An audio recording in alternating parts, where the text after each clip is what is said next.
What's going on, fellas? I've got here a 2006 Honda Civic, and I'm using this car to point out to you the location of two important fuses for the blower motor.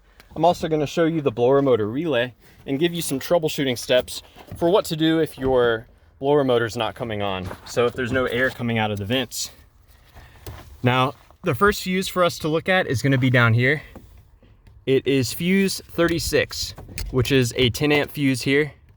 And the role of this fuse is to provide power for the blower motor relay to engage. The power comes to that relay from this fuse whenever the car is running. So definitely check that out.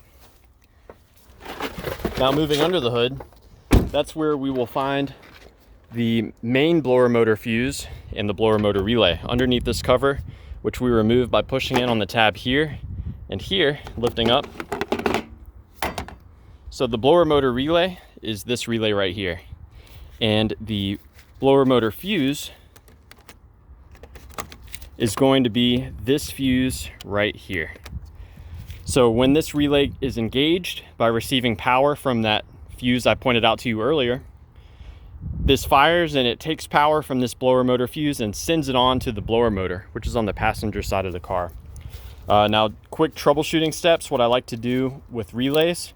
I'll have the car running with the blower motor turned on, with the heat or AC turned on rather, and I'll tap on the relay. Sometimes relays can get stuck, and by tapping on the relay, you can free it up. Further troubleshooting beyond that, I can remove the blower motor relay, and right underneath it, we have our defrost relay. So I can pop that out, and I can put this relay in place of the blower motor. If after I swap that relay in, if the blower motor starts to work, then I know that the original relay I took out is probably no good. And I can do the same with the fuse. I can take the blower motor fuse out and I can swap in the rear window defrost fuse right next to it and see if that makes a difference. Now the power is just one side of it. For the blower motor to actually turn on and be at different speeds, it has to receive a ground. So let's head inside the car. I'll point out to you the location of the blower motor, give you some more troubleshooting steps here. So we've got to get this cover out of here. It's going to be held in quite tight. Sometimes you'll have to use some sort of prying tool to pry it off of these clips. And you can see with this off, it's held in by some clips here. So now peering down here, this is the blower motor itself. Again, just like the relay, I'll try tapping on the motor or hitting it. That can check to see if there's maybe a bad connection inside of the blower motor itself. I'll also grab the connector to the blower motor and I'll wiggle it around. Sometimes there can be a bad connection here, and if you grab this and wiggle it, you can reestablish the connection and you can hear the blower motor kick back on. Beyond that, I've talked mostly about the power going to the blower motor, and that comes in on this white wire.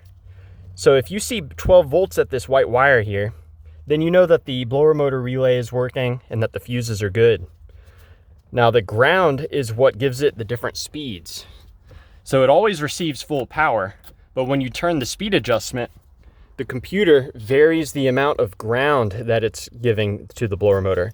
And the ground, of course, comes in on this green wire. Comes from something called the power transistor. And that's something that fails a lot. So yeah, I hope that this information was helpful for you. Good troubleshooting starting point. Please do let me know if you have any questions, or more importantly, any advice about troubleshooting the blower motor on your Honda Civic.